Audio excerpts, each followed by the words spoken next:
Good morning, everyone. Oh, what a fantastic night. I didn't get laid. Not the point. What a great night of Impact. Oh, such amazingness. The bachelor party, the bachelorette party, the death of Su Yung, or the dying of Su Yung, I should say. The six-way match with the Rascals, the street fight with OVE and Tessa and friends. Oh, just craziness. So excited for these Vegas tapings coming up. But that's that and everything else. So now let's discuss what's on my mind. This is my YouTube channel where it says a glimpse into my mind, where I offer you my thoughts, my experiences, and it's all true. No lies, no bullshit. There's the curse word I mentioned. Now, feel free to chat. I will be answering everyone's chat, everyone's messages. Hey, what's up, Smithy? I will be answering everyone's messages at the end of this video. It will get pretty intense. I'm a very vulgar person when I speak my mind. So if you don't like F words, bear in mind, but that's all I'm going to say. So the first up, I need to discuss the Killer Kross situation. Yes, it's a controversial topic. It's what everyone's talking about. Even people that don't even watch Impact are talking about it. So I'm going to get into it. I'm going to discuss my opinions about it. Here's the long story. My roommate's outside.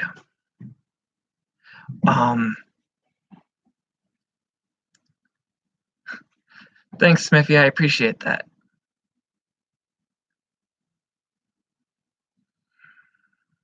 Okay, so Killer Kross, about a year ago, or sometime this year, asked for his release during the Eddie and Kross storyline. So Kross was finally getting a storyline, and the first thing he does is ask for release, which came to a shock, and they were like, "What? Why?" And then he went off spouting this stuff to the dirt sheet, saying that, oh yeah, Scarlett has 2 9-to-5 paying jobs, and Impact barely pays her. And I'm just like, wait, didn't you just come back from Thailand? There's so many variables of why this is probably bullshit and why there's probably some truth to it. If Killer Kross is not happy with what Impact is doing with him, I can understand that now. But as for what he was doing before he asked for release, there was no point. He was built strong.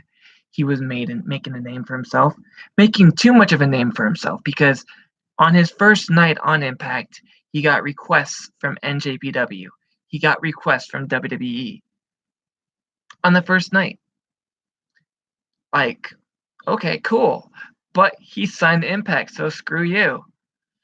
Either way, he made that much of a name for himself on the first night that he already got interest. But he signed the contract. And now he wants out of it. Because, lo and behold, who has interest in him? AEW. Now that thinks he's this big name, he could demand big money, even though he's only been an active wrestler for 3 months. So it was like, what? Why? And then the whole Scarlett Bordeaux situation. Trust me, I don't disrespect any of these wrestlers. I just disrespect and antagonize the situation. I'm real tight with Killer Kross. I'm pretty cool with Scarlett. I just don't like the news. I just don't like the situation. I just don't like what's this doing. How Scarlett is using 9-to-5 paying jobs as an excuse when she's off in Thailand and Italy and Jamaica and all these other exotic islands on her downtime. I mean, it doesn't add up. It doesn't make sense. It's regardless and somewhat bullshit. It's just Kross making up nonsense to get out of his contract to go to AEW. That's it. That's the end of the line. I don't think he wants to be an Impact anymore because he has that AEW interest. That's the last I'll say on that. I'm really tight with Kross, so you guys can blab this to him if you want. He already gave me free permission to speak my mind, so it's whatever. I'm done talking about the situation. I'm done discussing that point. That's one bullet point.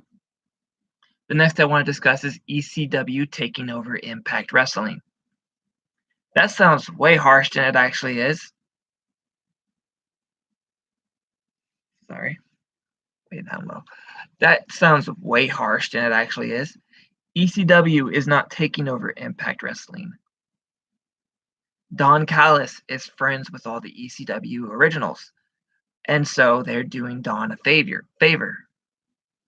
But here's the thing, I did this yesterday in my other video. They're not gunning for titles. They're not going for attention.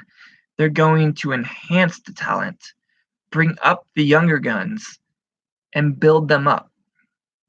That match between Elgin and Rhino, who won? Elgin. That match between RVD and what was it? Forgot. Ethan Page. The first night he lost, the second time he won. There it is. So it's not really happening the way WWE books legends. It's not happening the way AEW books legends. Hell, Impact doesn't even let the executives do promos. And then in WWE, you got a 20-minute promo with Stephanie McMahon or Triple H or whoever the hell it is. Then you got Triple H doing promos in NXT, taking time away from the talent. They're not, the ECW legends that are coming into Impact aren't even doing anything specifically talent stealing wise. And that's the difference between everything else. But if AEW and WWE were to book these guys, it'd be praised as awesomeness. It would be not hated at all. But because it's Impact, oh yeah, cool, hate them. This is not the right move. This is stupid. Johnny Swinger's coming in. Oh man, that sucks. Tommy Dreamer is on screen. RVD is on screen. Rhino is on screen. Guess what? I thought the main event last night was going to be Team OVE versus Team Tessa and Friends. But guess what? It was the opener. So even the ECW guys aren't even taking main event spots. Exactly. So that's the end of this. That's the end of that. I am done hearing about it. I am done talking about it. The ECW legends, which technically aren't really that much ECW as they are former TNA, which is the only thing I hate about this, is they're being hailed as ECW originals, ECW legends, when in fact reverse that, and they are actually former TNA originals. Rhino was in the beginning. RVD came in a little bit late, but then was in the beginning. Then was in the beginning of the new regime. Not this new regime, the new regime after the NWA and all that other stuff. And then our Tommy Dreamer was part of it. So they've been in TNA before. So them being held as ECW originals or ECW legends is regardless. Maybe that's what it is because they want to disguise the TNA. So instead of throwing TNA shade on TNA, they'll throw shade on ECW. Who knows? But that's it. And I'm just tired of hearing about that. How much the AEW fanverse fucking sucks. There's another F-bomb for you. I have nothing against the company. And maybe about 50% of the company is horrible. The way they booked talent, the way they squashed talent, the way they booked that Battle Royal was just horrendous. First time I ever used that word. It was just, I watched literally for Shazza McKenzie, and she was only in the match for 2 minutes. Able to do one split salt, and then get kicked in the face, fish hooked out of the ring. Bye-bye, Shazza. That was it. Then Priscilla Kelly out. Like all the talent that I wanted to see in the Battle Royal was only in it for at least 2 minutes. And I was like, wait, what? Shaza was actually really happy for the exposure, she said. Yes, but she also liked the tweets I tagged that was bullshit. So take it as you see it. Priscilla Kelly, Shaza McKenzie, and all the talent liked my tweets of them saying that was bullshit booking. So they liked the exposure, fine. But they also hated how they were booked. That's fact. So and that was by Jason Major with a Y. So that's that. And then the AEW fanverse is like, oh, this is the second coming. This is this. You guys haven't even had one TV show yet. You've had 3 mediocre pay-per-views. They are not they're not mediocre. They are talking points, but they're forgettable talking points. Lucha Brothers and the Bucks had 3 matches, and Lucha Brothers lost 2 of them. Jack Evans and Angelico lost all their matches so far. SCU, Young Bucks, Cody Rhodes are like the only people that are people talking about. They're not they're talking about the Jurassic Express. Is that what they're going for? They're talking about them too, but they're not talking about Private Party. They're not talking about Angelico and Jack Evans. They're not talking about Darby Allin or Jimmy Havoc or Orange Cassidy or all those other young talent. They're talking about the already made name talents and the executives. So they're trying not to be TNA, but they actually are TNA. They're using the tunnels from TNA. They are booking like TNA. Cody Rhodes is in the World Heavyweight Championship qualifying match. Oh, wait, no. He's actually in the match. My bad. He's battling Jericho at Full Gear. That's exactly a Jarrett move. And Twitterverse hated when TNA did that. But now they're liking it because Cody's doing it? It doesn't make any sense. It's very hypocritical. And I thought the most hypocritical fan verse was fucking WWE's verse. Now they're being mellow. They're being more mellow on the situation than AEW is bringing all the toxic. It doesn't make sense. It's hypocritical, and they are the worst fan base. And it's really pushing me away from AEW. I don't want to affiliate with any of that fans because that's how fucking toxic they are. They think AEW is going to beat WWE like hell. WWE has 50 years of experience, 50 years of life. NXT, sure, they may beat that, but it's very, very slightly that they won't. Because WWE has experience, they have the creative, they have the talent, and they can flip a switch instantly if they wanted to. AEW has no clue how to book these guys because these guys are new. They don't know them. They don't see them. So they have to give them storylines. They have to bring them up. They have to build them up. NXT is already built. NXT is already raised. Like they already have storylines for each character. They already have gimmicks for each character. Each storyline for each character. Even Jericho said in this podcast, now the work begins. Now we have to build these talents up and then work with them. So they have a long road ahead. NXT is already full ahead. That's why my second bullet point is how the AEW versus NXT war isn't going to matter.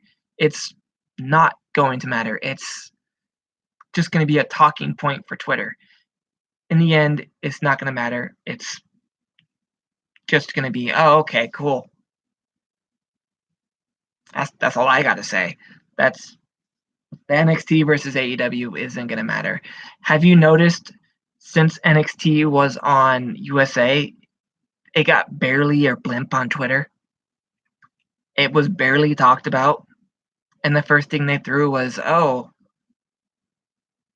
so AEW has a lot of work to do. And I'm like, of course they do. They've only been the company for 3 months. People are throwing way too many eggs in this basket when half of them are probably spoiled or broken. There should be no reason for this much hype on this company because it's not even a fucking company yet. It hasn't even done anything of a milestone. Cool, they sell out tickets. Guess what? GFW did the same thing. GFW, when it first came out, sold out every tickets and every arena. But guess where GFW is now? I'm listening. Guess where GFW is now? Gone. Oh, I'm sorry, GFE, because now it's branded as entertainment. But even that, it's gone. Kaput. Done. So them saying, "Oh yeah, we're the second coming. This is the new alternative or the only alternative." It's bullshit. Impact has been running for 17 years. Has over 500,000 followers on Twitter. Has over 2 million subscribers on YouTube. Has over 100,000 followers on Twitch. Is running over 120 countries. Is seen on 6 national TV deals or international TV deals. They have 30 partnerships. AEW has 2 partnerships, 1 TV deal, 3 months in. That's not a milestone. That's a honeymoon phase. It's gonna get real nasty, people, because AEW really hasn't done anything significant lately. Putting the title on Jericho, red flag. Booking the talent, the execs booking themselves stronger than the talent, red flag. That's 2 red flags. What's going to be the 3rd red flag? Probably making Cody champion. Another Jarrett move. Why hating on Impact Wrestling is pointless. Now this, I can go into a lengthy detail of why this is probably the main bullet point of this fucking show, because for 17 years we have been hated for just being a company. When some things are really not that great of a point to hate on it. But hating on Impact Wrestling right now is pointless because your hate doesn't matter. What every bullet point, every saying you say against Impact, Impact has fixed it. They're paying the talents. They're paying the hotels. They're paying their flights. They're paying the talents. They are fixing everything that the fans hate them for, and then they find new things to hate that are pointless. Like the whole dirt sheet saying, "Oh, the reason why they're paying the hotels is because they're not getting their merchandise funds." And they're like, "Wait, what? How do you know they're not getting paid merchandise funds? You don't work in the fucking company." Like, really? So every good news that comes out for Impact, the fans and the fucking shit sheet writers want to spin it into a negative. So hate on Impact is not really that much of a point because we are stronger than the hate. We have endured your hate. We have adapted to your hate, and we have squashed your hate. You can't hate us anymore. We are now on a channel for life that can never be suspended, never be canceled, never be quitted. The only thing Impact can do is call it quits, which Anthem said they're in it for the long run. And now that they're on a network that they own, Impact is eternal. And hating on it is not going to do a damn thing. They don't care about the ratings. They don't care about the views. Guess what? That's not their only source of income. They get multiple views worldwide and revenue worldwide. So you saying, "Oh, okay, they don't get paid with the access." That doesn't matter. They get paid from Twitch. They get paid from YouTube. They get paid revenue all around the world. They get paid from us that subscribe from each outlet they have. So they're making over, I don't know, I saw somewhere around 80 million a year on Twitter somewhere. But they're probably making more than that. And the fact they're not paying big talents for big contracts is because these are indie talents they're signing. They have to make a name for themselves and build themselves up worthy of the pay, just like LAX did. They were offered 7-figure deals to stay in Impact, but they were done with Impact. They're like, you know what? There's nothing more we can do in this company. We're ready to challenge ourselves and become more than what we are here. And Impact was like, fine, we did what we could do. We offered what we could. If you want to leave, we'll give you our blessing. That's the end. Because they offered a 7-figure deal for Jericho for just 3 dates. They offered something similar to Kenny Omega. So they have money. It's the fact that they're being smart with it that pisses people off. They're not being like Hogan or Tony Khan by throwing billions of dollars. Here, take this, take this, take this, take this, take this. No. That's not how a smart business is run. That's not how a company should be done. I hated when Hogan was doing that, just spending money to spend money on frivolous, pointless things, and that's what bankrupted TNA. Impact and NJPW are on the same channel. Now, here's something I got into constantly on Twitter yesterday, how dirt sheets are praising NJPW because they're on Access, but then hating Impact because they are on Access. Like,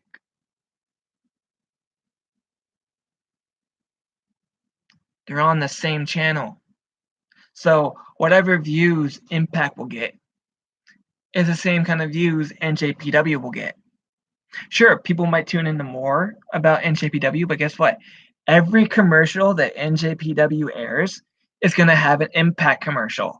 So while they're streaming through NJPW on Access, they're going to get a buttload of the Impact commercials and be like, hey, you know what? We're here too. Someone told me on Twitter yesterday that they are doing Impact commercials. Every commercial that Access does a commercial. And I said commercial like 5 times in one sentence. And that was from, I forgot his name. I think his name's Josh something. It's on the Impactful Memes page. But yeah, he told me that he watches Access and they've done an Impact commercial every TV show break. So people watch WoW, they're going to see Impact. People watch NJPW, they're going to see Impact. So this really does not hurt Impact even in the slightest. This actually helps Impact.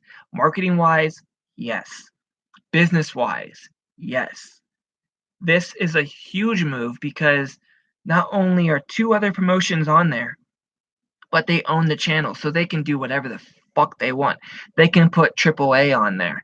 They can put OVW on there. They can put Smash on there. They can put Destiny on there. They can put Rise on there.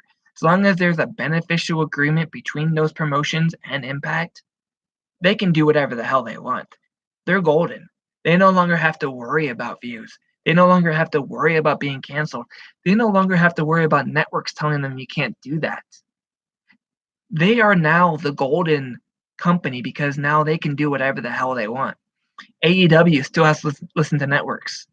WWE still has to listen to networks. Impact doesn't have to listen to anyone except Steve Harvey and Cuban. And if they think something is a little bit too much, they can say it. But otherwise, they have free range to do whatever they want. Just like they have done on Impact. They have killed, story-wise, they have killed multiple talents, and it's only rated TV PG. So that's that. And I did 2 bullet points in one thread. Got it. Why you should stop listening to dirt sheets. I kind of went over that in like 3 bullet points up. Why you should stop listening to dirt sheets. 1, they're full of negativity and toxicity. Bullshit. Even Moose is standing up to the bullshit. Sami Callihan is standing up to the bullshit. Tommy Dreamer has stood up to the bullshit. A lot of it. Jordan Grace has stood up with the bullshit. Taya Valkyrie has stood up to the bullshit. Ethan Page has stood up to the bullshit. Everyone has done being heard of this because they're just that enough nonsense that means nothing. That doesn't hurt nothing. Saying that all the Impact talent are unhappy, but full smiles and constantly promoted it on Twitter. Every talent promoted the move to Access. Even independent talent that aren't even looked, that Impact isn't even looking at, promoted them moving. Mick Foley promoted them moving. Jericho promoted them moving. Sean Spears promoted them moving. Promotions that are partnered with Impact promoted them moving. But here's the dirt sheet saying, nah, this doesn't matter. Nah, you guys are putting too much hope in this. Nah, this doesn't matter. This doesn't matter at all. And that's my Trump voice because I'm trying to be like an arrogant asshole. That's just the point of the whole dirt sheets and shit. I'm pretty much just done with dirt sheets. There are like 5 writers that just spout off nonsense. And then I guess there's a rumor going around that Kross actually feeds them dirt sheet info to smear. I don't even know if that's true. But if that is true, he's really hurting his own self on trying to get Impact to do something with him. So the talent there are happy. If you looked at all of Ethan Page's vlog videos, they're out there playing basketball. They're out there drinking alcohol and at restaurants, having the time of their lives. They're in the locker room chatting, singing, doing karaoke, not even caring about what's going to go down that night. They're acting like high school students at a party. It's beyond insane. And them saying, oh, they're unhappy to be there. I really, really beg to differ about all that. And then the last point, this one's probably like the oldest point in there because it happened late in All Out. AEW talent interfering with business contracts with Impact talent. First, to start off with Britt Baker discussing Tenille's contract, saying, "Oh, I don't think she has a full contract there. I would love to see her in AEW." Like, I don't like using this word directed toward wrestlers, but really, I really want to say the B word at her right now, being like, you don't know because you don't work in Impact. You have no clue what that contract says. You have no clue what Tenille's deal is because you don't work for the fucking company. How dare you talk about an Impact contract talent in an interview just because you have no clue what the deal is? Saying that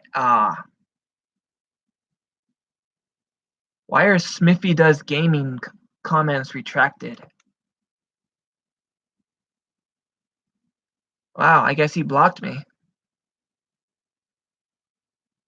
I told you guys I was going to read every comment, but whatever. All right then. Well, wait, there's Smithy Does Gaming again. My bad. What'd you do, Smithy? Anyways, but that's another thing. Then Sammy Guevara, which I respect, so I'm not really gonna drop too much hate on him like I just did Britt Baker. But he saw the video of the fans doing the Free Killer Kross chants at the Impact tapings, and he retweeted it and he just put Free Killer Kross at Impact Wrestling, which I can see because they're friends. That's fine. Friends looking out for friends, but did you really have to tag Impact in it? Just a simple retweet would have done half the work. But that's it. That's the last bullet point. So now I'm going to read half of the message because some of the messages were deleted. I don't understand why, but apparently it's just Smithy and Jason. So scrolling all the way up. Retracted. I'm glad to finally make one. Good to see you, Jason. Jason says ECW legends aren't doing anything bad. RVD chose Impact because of his schedule, and he has like 100. Yeah, he has like 100 concussions, which is probably why he's always high off his ass. More Jason all the way down to Smithy that says retracted again. People don't understand Rhino chose Impact because he wants to compete. He wants to compete, and he also wants to help. He said he wasn't going to sit on his ass and get a paycheck because he would feel non-existent.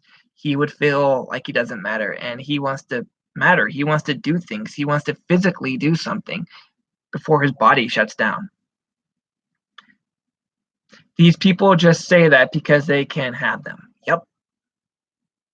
Yep, that's true. I'm a fan of AEW, but I don't get into this shit talking. I was a fan to begin with. When they started signing all these talents and then like not using them, I was like, well, okay. Like when they signed Lucha Brothers, it's like, okay, cool. This could be good. Then they lose the first match. Then they lose the second match. Then the Bucks steal the titles from AAA just to use them on their pay-per-view. And then not let Lucha Libre, not let Lucha Brothers take them again. And then the moment the Lucha Brothers win them on All Out, AEW says, oh, these titles will no longer be featured on our program. And I'm like, what? Why? Wait. So all these talents are coming over to AEW and expecting a hefty paycheck, but they're not really realizing that their booked is not going to be that great if they're battling a fucking executive or a friend of the executives. Shaza was actually really happy for the exposure, she said. Yeah, she was, but she didn't like how she was booked. Oh, I know you did that. We follow each other. You got me back in Impact. Good to hear it. I look at Angelico and Jack Evans putting young guys over and everyone talking Orange Cassidy. See, they shouldn't put young guys over because they're still young. They're still hungry. They still haven't done a resume qualified to be putting people over. They're still young. They're still going. So they deserve to be in the same class as the young guys. They shouldn't put over guys. They should be main eventing. They should be the focal point. To be fair, Cody says it's possible a change. Well, I'd like to see a change when a change happens, but I don't see it actually happening. Right now, it's basically copying TNA. They're saying those who don't learn from history are doomed to repeat it. Yep. Card is set to change with that match, Cody said. Well, so far it hasn't. They have too much talent. If they're talking about WWE, yes, they do. 90% are stuck in live show limbo. Yes. I have a rebuttal in your Orange Cassidy standpoint. I like Orange Cassidy, but I don't know what your rebuttal is. Okay, so since the rebuttal is everyone's talking about Orange Cassidy. See, I kind of muted AEW, so maybe this is partially why I don't see mostly everyone talking about it, but I really like Orange Cassidy. W Network Library. So GFW has a GFW net I don't think so. And in all fairness, everyone said Impact would be WWE's property for 2 years after they started. Yeah, let's like how they were wrong there. Omega lost both his single matches, and I would agree with Jericho being the champion because casual fans would recognize him. But here's the point. They don't need casual fans. They are already selling out shows. They are already getting tons of views. Having Jericho as champion shouldn't have mattered as much, especially because they know the Elite and Hangman would have been a better choice. And then Jericho goes and loses the title. I don't know if that was storyline or not, but Impact has good-looking belts, not identical shit belts. Yep. NW now Velcro title so I can get the same thing from Walmart. Yep. I hope NWA doesn't go on Access. Me too. I'm not going near Cornette. Me neither. Well, in honesty, YouTube pays shit to everyone. Yeah, kinda.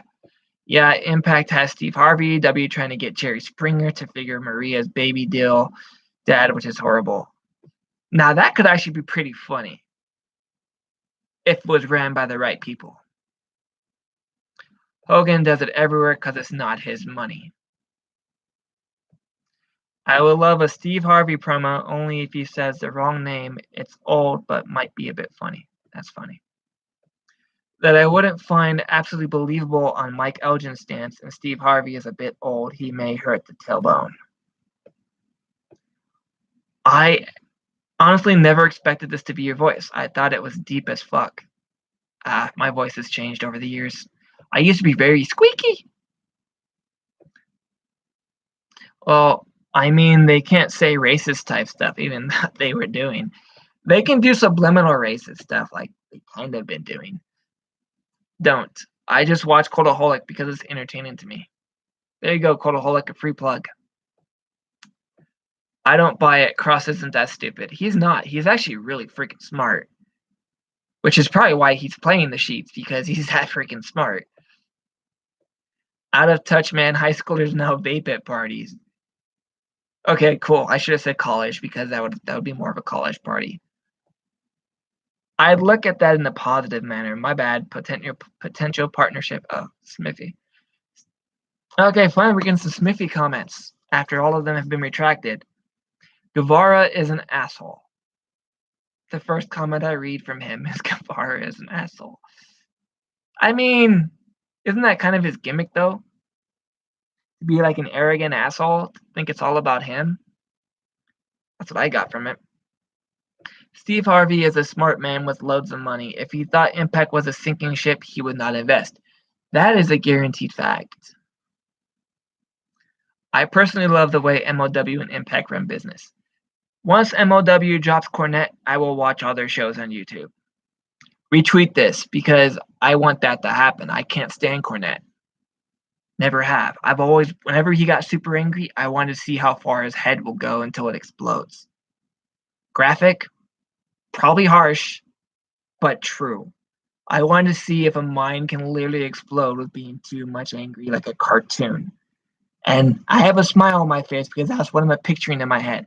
Him blowing his literal top from how angry he gets. Because every time he's angry, his face grows red. And it's not makeup, it's not graphics, it's not a filter. He actually gets very angry red. And I've always wanted to see if it can actually literally explode his mind. If that means it also means no more Stardom belt with Priestley. Pretty much. They're now focusing exclusively on AEW titles. So all these partnerships kind of like are not really that important. Tenille got screwed in the Battle Royal. She did. She was only in there for... She didn't even do any moves. She was in there, she kicked someone, and then she was on the outside ring and then got kicked and off the side. Like, that Battle Royal was atrocious. It was probably the worst Battle Royal booked in history. And it was even booked worse than the reverse Battle Royal. Sorry, Disco, it's true. Tenille, I want to see an MLW versus Impact crossover. Contra versus OVE would steal the show. Now, I don't know who Contra is because I don't really watch MLW after they brought in Cornette. So, after they drop Cornette, sure, crossover is fine. People who turn on TNT may not know Hangman. True, but people that turn AEW will. Because that's the only reason why they'll turn on TNT at that time is to watch AEW. They don't have partnership with Stardom. I didn't think they did. BS signed separately. They are partnered with DDT and Tokyo Joshi Pro. They are also partnered with OWE and Rise. Although Rise is beginning to slip lately. Contra is the hottest shit in MLW at the moment. Again, I wouldn't know who that is. Is Contra the one with Low-Key and the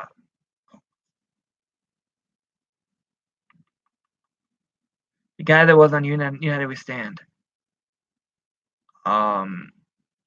Rise, I didn't know. I mean, there might not be a partnership there, but AEW talent shows up on Rise. Which, okay, here's another bullet point that I'm just going to end the show with, because I am very excited that in October, AEW talent is going to be exclusive. They're no longer going to take over the indies. I'm so excited for that because every time they were booked on AEW, an Impact talent was on the card. And the last thing we need is more spies whispering to Impact talent or talking to Impact talent. It made me very nervous. So I'm very excited when I hear that Scorpio Sky is going to have his last independent match. Yes. The Bucks are going to have their last independent match. Yes. Like, go exclusive, please. So that's my last bullet point on that. Fatu is amazing. They consist of Jacob Fatu, Simon Gotch, and Joseph Samael. I don't. Why can't you just say Samuel? God damn it. Fatu is amazing. I love Fatu. Fatu is the dude that threw the California dude, right? At one of the shows. He's like the guy that's built like a tank, and he's one of the Usos' cousins, right? I think of the same guy, Fatu. That's a cool name, though, Fatu. That would just be cool. His cool intro, Fatu. Sounds like a scream. Trained by Rikishi. Yeah, okay, I know who you're talking about. I know Fatu. I've never seen any of his matches, but I have seen gifs he's done and squashing talent with moonsaults and butt slams and everything else. He's very impressive, but I haven't seen a full match of his because, like I said, I don't watch MLW. Oh, okay. Well, that's the end of this rant video. It got to four people watching. It jumped to like 6, I think, at once. So then it went up and down, up and down. So I'm guessing about 20 views right now. Either way, looks a bit like, aw. Now I'm sad. I miss Umaga. That dude had a future.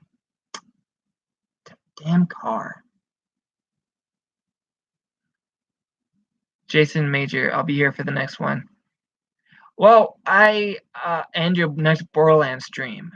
So okay, so non wrestling related. Gearbox dropped a thing where they said they patched all the good stuff because it was excessive, and I'm like, so wait, now I don't want to stream on the internet because all the good stuff is now nerfed. So it's like, okay. So I don't know when my next Borderlands stream is for the moment because I don't want to do the patch update. For now, I don't want to do the patch update, but I'm glad you watched that. I might do it and just say fuck it after a while. I mean, what's the worst that can happen? But I will say this: I haven't gotten that far in Borderlands 3 if I didn't get those legendaries. That's just a fact. All right. If you want, do you want me just to stream Borderlands 3, or do you want to watch me stream other Borderlands stuff as well? Oh man, I still miss Umaga though. I was in high school when he died. 2008. I was in first period. All right.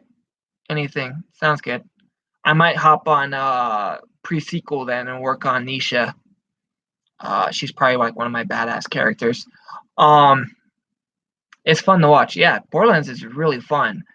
But right now Borderlands 3 is doing this patch and hot fixes stuff, so I'm gonna wait till that blows over until I go online again for that. Everyone misses Umaga. He could have been the biggest thing. Oh man. Back when I was watching WWE, the feud he had with Jeff Hardy was insane. The Royal Rumble match they had, the Umaga stuff with John Cena. Oh man. The only thing that killed Umaga for me was his manager. I couldn't stand him. Couldn't stand that cigar smoking, white suited douchebag. He was the worst. But he was the mouthpiece because Umaga couldn't speak I guess. But Umaga was fantastic. I liked him. He was great. And that damn fucking car. Which I heard stories is that Umaga was drunk, I guess, so it was technically a DUI crash. I don't know if that's true, but the car accident was for sure. So, yeah. Makes you think on so many things, like what the wrestling business would be like if Owen Hart never took that fall, if Umaga never had that crash, if Benoit didn't go psycho. Don't block me, YouTube. So many variables happened, but what would the wrestling world be like if they didn't?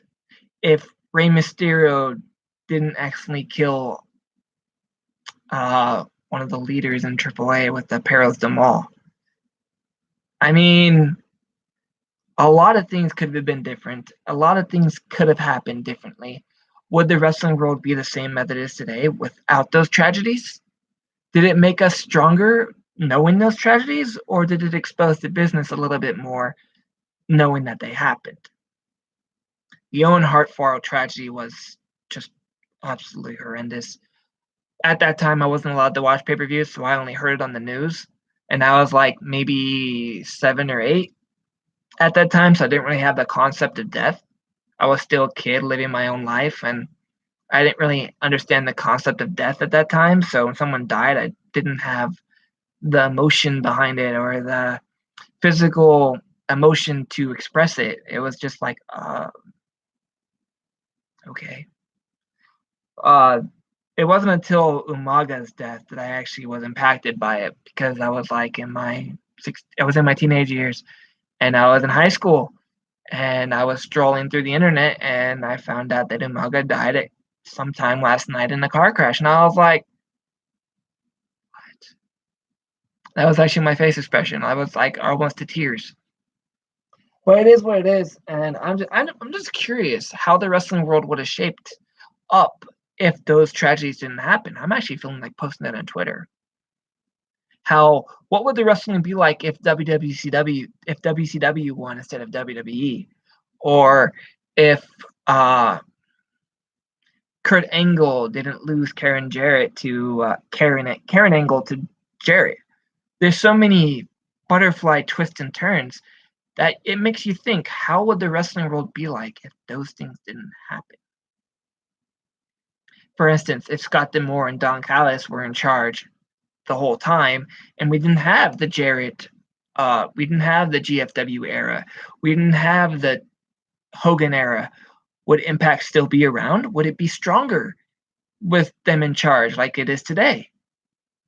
So it really makes you think how many little bullet points and little hit points shaped and changed this business. But what would it be? What would it be like if those things didn't happen? I'll let you guys think on that. This has been almost a 50-minute video. A few comments are down. Or Bruiser Body. Wait, Bruiser Brody. Bruiser Brody, isn't that the guy that's on Ring of Honor now? The guy that did a lot of death matches with Sami Callihan on MLW, right? Benoit and Eddie's death apparently helped WWE with safer chair shots and drug and alcohol testing. See, I don't know Eddie's tragic history because I haven't done the research on it. I don't know how he passed, but I have read it did involve some alcohol. Benoit's mental breakdown caused from all the pain pills he had to take. He was murdered in the shower in the 80 or 70. Wait, what? Who was murdered in the showers? Eddie was murdered in the showers? That's not what I read. I'm gonna have to look that up. In the 80s, but he was on TV in the 90s. Wasn't he?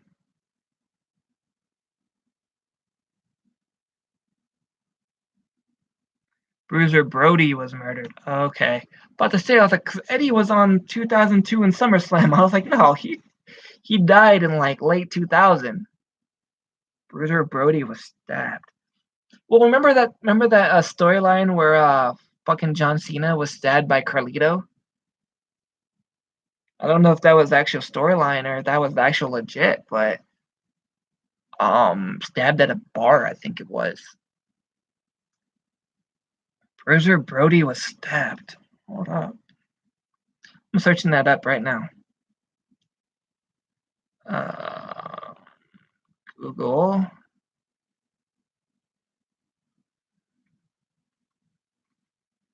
Who's the guy I'm talking about? The other Brody dude then from MOW or Ring of Honor.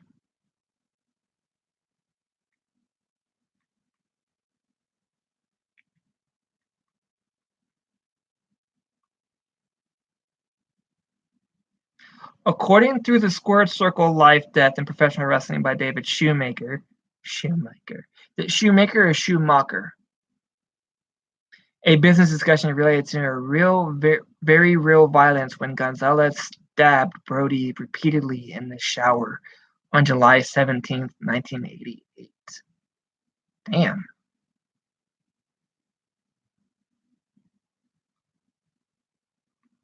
It took wrestling real back then. Yikes. Brody King. Okay, that's what I was talking about. Yeah, Brody King's the crazy dude with the tattoos in fucking Ring of Honor right now. He was stabbed. He looked crazy like Luke Harper. Like, yeah, I just saw the video with the whole fucking lines on his head and the big beard. That's crazy. See, round 80, I didn't even know that because I was, does it say July 17th, 1988? Yeah, I was born in December, so he died the year I was born, but not the month I was born. So I had no idea that actually happened. The only death I know of in wrestling is Warriors.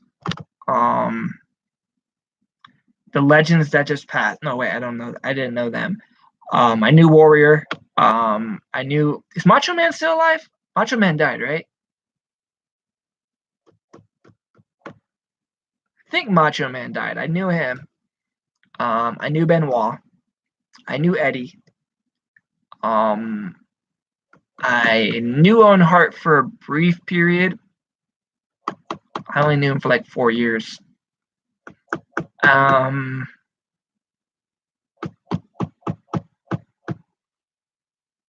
Yeah, he died of a heart attack while driving. Harsh. God damn. Yeah, I didn't know that. I just heard he died. I didn't know Macho Man died with a heart attack while driving. That's a brutal way to go. He must have been listening to Dirt Sheet Radio. No, not making light of his death. That's tragic any way you look at it. He looked in good shape, though. Shape too, so I'm kind of shocked by that. Wow. All right, so this is getting into a dark video. I will see you guys next time. I don't know.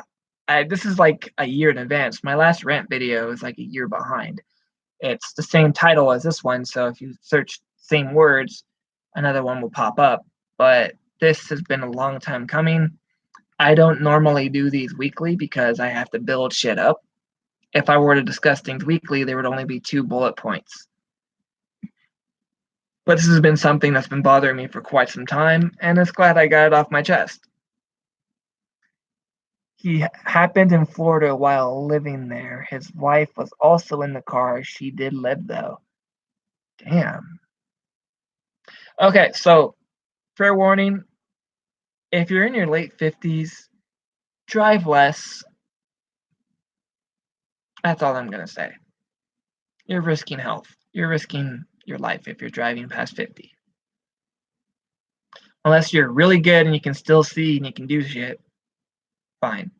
But if you're over 50 and into your late 60s, kind of take it slow with the driving because life is catching up. Or should I say death is catching up. But damn. Heart attack while driving, that's like a dual death. Not only did you die of a heart attack, but you also died in a crash. God, that's horrible. Fates cut his string way too soon. For anyone that knows, I am a big Greek mythology buff. So the fates are the fates that intertwine and snip the scissors of life, kind of thing. Well, that's the end of my video. I am gonna play some Borderlands 3, I guess, but I won't be streaming it. Right now I'm doing I'm trying to get to the area where I can farm as many fucking legendaries so I can swap between characters so I can actually stream with the patch. So right now I'm in role 3, about to go to the place where the vault is, which is kind of strange because people have showed these areas where I haven't been to yet. So it's like, huh. But it seems like I'm almost done with the story, so I'm about to probably get like a huge plot twist or something. So I do post highlights. So if you do like seeing Borderlands, I do post highlights on YouTube. Um, I do have one I'm going to post tomorrow, where it's the battle between Lilith versus the Calypsos. I recorded that. So I also have one with some claptrap. But that's the end of my video. Shadow says hi, and I will see you next Friday. Yes, next Friday, because it's another discussion video. Another rant video will probably be in a month away. A lot of bullshit can happen in the next month. That is the end. I am your. I don't know how to pronounce myself. I am CVE. Like, subscribe, share, retweet, tweet, comment. You get a like, you get a heart. Sometimes I comment back saying cool or whatever. Your opinion matters to me. I hope my opinions matter to you. Spread my message. That's all I'm trying to do. I'm not looking to get paid for this like some other shit sheet writers do. Like they put ads on their YouTube. I don't do that. You will never see an ad on my YouTube. I don't want to get paid for this. If I get paid for this, it seems like work. And I don't like work. So, and then putting work in makes it feel like work. And then it kind of feels pointless to me because I'm a punk. I don't like to conform. So, making it feel like work would make me not want to do it. That's the end of that. Peace.